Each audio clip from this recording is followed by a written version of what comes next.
Salut à tous, ici c'est The Wolf, on se retrouve pour une nouvelle vidéo. Alors avant de la commencer, je voulais vous remercier pour tous les commentaires que j'ai eu sur la dernière vidéo sur la chapelle avec un mystérieux objet. Je les lis tous, merci pour le vocabulaire que vous me donnez. Je ne manquerai pas de l'utiliser pour les futures vidéos.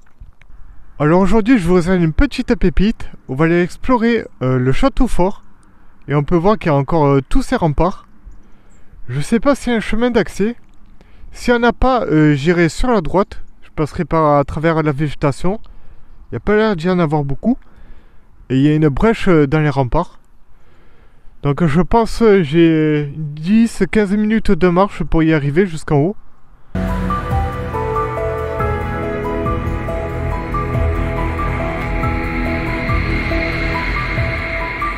Là on vient d'arriver enfin au pied du rempart. Il y a une petite particularité. Ce qu'on peut voir juste ici, là, les pierres ne sont pas les mêmes que celles d'en bas. Donc je pense qu'elles sont beaucoup plus récentes. Donc cette partie du rempart a dû être restaurée parce qu'on peut voir que c'est pas tout à fait les mêmes pierres. Puis elles n'ont pas été disposées dans le même sens. Je comprends pas ce principe-là, de les avoir mis en biais. Mais bon. En tout cas, moi je vais essayer d'y rentrer par ici. Là on peut déjà voir une grande tour. J'ai hâte d'y être. Donc ça y est, je suis enfin à l'intérieur du château. Enfin, du moins ce qu'il en reste. Là c'est le rempart qu'on a vu d'extérieur tout à l'heure. On peut voir qu'il est beaucoup plus endommagé. Donc juste au-dessus on peut voir qu'il reste le reste de parapet. Ici, là où les soldats marchaient. Et puis on peut voir aussi qu'il reste quelques créneaux. Donc je vais me rapprocher du rempart, on va aller voir ce qu'il y a à travers le trou, que je n'avais pas vu quand j'étais de l'autre côté. Donc là je suis au niveau du trou, c'est très intéressant, parce qu'on peut déjà se donner une idée de la hauteur du rempart. Il doit y avoir une bonne dizaine de mètres de haut. Sachant que je suis pas tout en haut, il doit y avoir encore 2-3 mètres jusqu'en haut. Et puis on peut voir aussi la grosseur du mur, très imposant. Il doit faire un bon mètre de large le mur. C'est assez impressionnant. En tout cas, c'est incroyable de trouver encore ce genre de lieu. Dommage qu'il soit dans cet état. Puis après, on ira voir la petite tour qui est là-bas. Moi, je vais continuer mon exploration. Et je vous reprends s'il y a quelque chose d'intéressant. Donc là, je viens d'arriver au pied de la tour. Très intéressant. On peut déjà estimer qu'il y avait au moins minimum 2 étages. Donc le premier ici. Le second juste au-dessus du rebord qui dépasse, de la voûte qui est cassée. Jusqu'en haut. Et peut-être qu'il y en avait un dessous ici, qui a été comblé par les gravats. C'est assez incroyable de voir une tour de cette taille encore debout, après des centaines et des centaines d'années. Bien entendu, je vous raconterai toute son histoire, comme d'habitude. Donc restez bien jusqu'à la fin de la vidéo. En tout cas, on est dans un cadre et un environnement. C'est assez incroyable. Hein.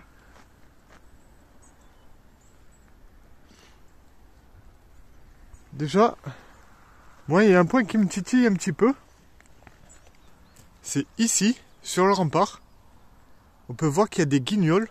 Désolé du terme que j'emploie, hein, mais je vois pas d'autres mots. Des guignols qui sont allés taguer des remparts d'un château fort qui raconte une histoire de notre pays quand même. Il faut le faire, hein, pas être débile à ce point-là. Enfin bon. Apparemment, il y en a, ils ont rien d'autre à faire. Donc là, on peut voir sur le mur 2 choses très intéressantes. Ici, il devait y avoir l'emplacement des poutres d'un étage.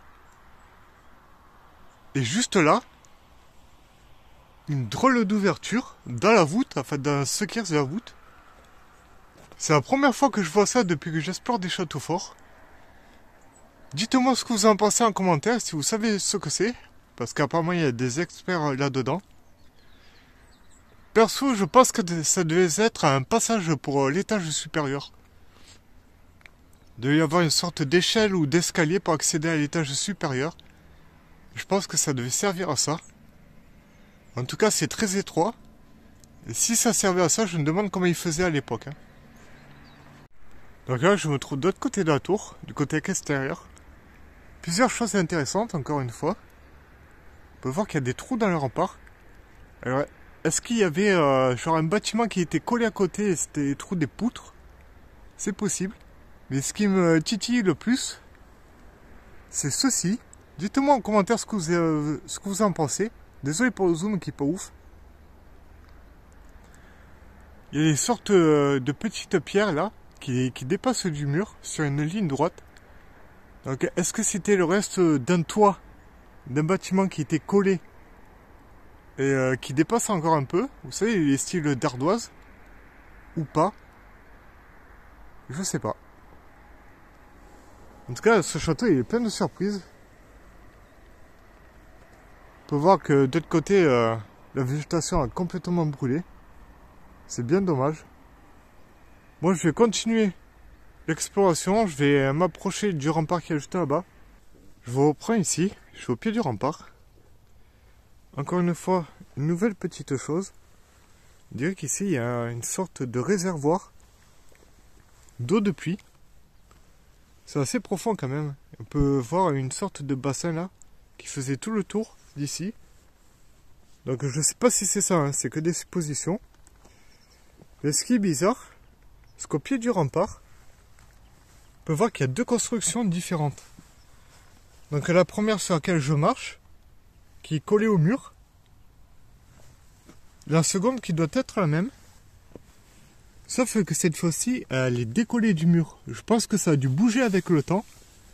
Et ce qui est bizarre, c'est que ça n'a pas été construit, enfin intégré dans le mur.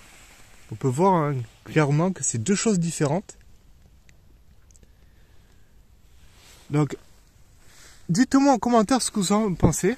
Je trouve ça bizarre. Est-ce que le rempart a été construit après ce morceau de mur?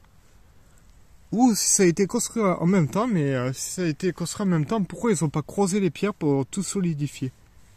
Alors peut-être que c'était une sorte de créneau pour que l'eau de pluie coule le long du mur et coule à travers cette petite rigole qui va, et après l'eau de pluie se déverse dans cette sorte de bassin ou cuve, je sais pas comment on peut appeler ça. Ça a été comblé, mais je pense que ça devait faire au moins 2 mètres de profondeur facile. Hein. Donc là on peut voir ce que je vous disais quand j'étais au pied de la tour. Ceux qui n'ont rien d'autre à faire qu'aller taguer des monuments historiques. C'est limite pitoyable. En tout cas, on peut se donner une petite idée de à quoi pouvait ressembler ce château. Grande enceinte, avec la tour tout en haut de la colline. En tout cas, c'est très très joli. Hein. Donc là, on a ce que je vous disais au début de la vidéo. Donc de ce côté-ci, il devait y avoir une tour, à mon avis. Une tour sur un rempart. Parce que le mur est beaucoup plus haut qu'aux autres endroits. Le petit parapet où les soldats devaient marcher, je ne sais pas si vous allez voir, qui fait tout le long de la muraille, avec les créneaux, les meurtrières, le petit mur pour se protéger. Ça fait vraiment un château du Moyen-Âge, comme je les aime. Là on peut voir que le rempart s'est complètement éventré. Donc est-ce que ça doit être le point de passage, enfin le point d'entrée du château fort? C'est très probable, étant donné qu'il devait y avoir une tour juste ici. On peut voir que sur ce côté du rempart, les pierres ont été encore mises en biais. Alors pourquoi ça a été fait? Est-ce que ça a été une restauration ou pas? Est-ce que ça devait renforcer la solidité du mur ou pas? Ça, je sais pas. Je trouve ça assez bizarre. Puis là, on peut voir une sorte de deuxième enceinte, deuxième rempart au pied de la tour, que je n'avais pas vu tout à l'heure. Une double enceinte pour protéger le lieu le plus important, la tour, le petit château qu'il devait y avoir ici. On peut voir que sur l'enceinte intérieure, celle qui protégeait la tour, qui est juste là, Les pierres ne sont pas du tout les mêmes que celles du rempart. On dirait que ça date pas de la même époque. Celles-là sont bien massives, bien taillées, bien rectangulaires, alors que celles de là-bas, on dirait ils ont prises au sol et ils ont fait la muraille à la va-vite. Peut-être que c'est beaucoup plus ancien la muraille que le château a été reconstruit après une démolition un peu plus tard. Au cœur de la commune des Corbières se dresse une structure médiévale imposante. Érigé au Xe siècle, ce château a été le témoin silencieux de nombreux chapitres de l'histoire. Imaginez une enceinte polygonale, presque circulaire, dont la date de construction reste un mystère pour les historiens. Cette enceinte, construite avec un soin particulier, intègre par endroits un parement en opus spicatum, une technique de maçonnerie romaine. Et oui, vous l'aurez peut-être compris, je parle de la construction de la muraille avec les pierres en biais. Au centre de l'enceinte se dresse une tour d'observation. Construite sur un plan carré, malgré son manque d'ouverture, elle offre une vue imprenable sur les environs.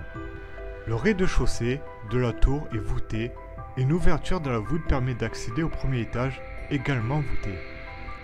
Au fil des siècles, le château a changé de main à plusieurs reprises. Il a appartenu à un vicomte, puis au roi Louis XI, qui l'a offert à son médecin Claude de Moulins. Cependant, lors des guerres de religion en 1565, la forteresse a été démantelée. Aujourd'hui, le château est un monument historique, un rappel silencieux de l'histoire médiévale de la France. On arrive à la fin de cette vidéo. Si vous avez aimé, il ne faut pas hésiter à liker, partager, commenter et à vous abonner. Et moi je vous dis bonne rando et à la prochaine pour une nouvelle vidéo.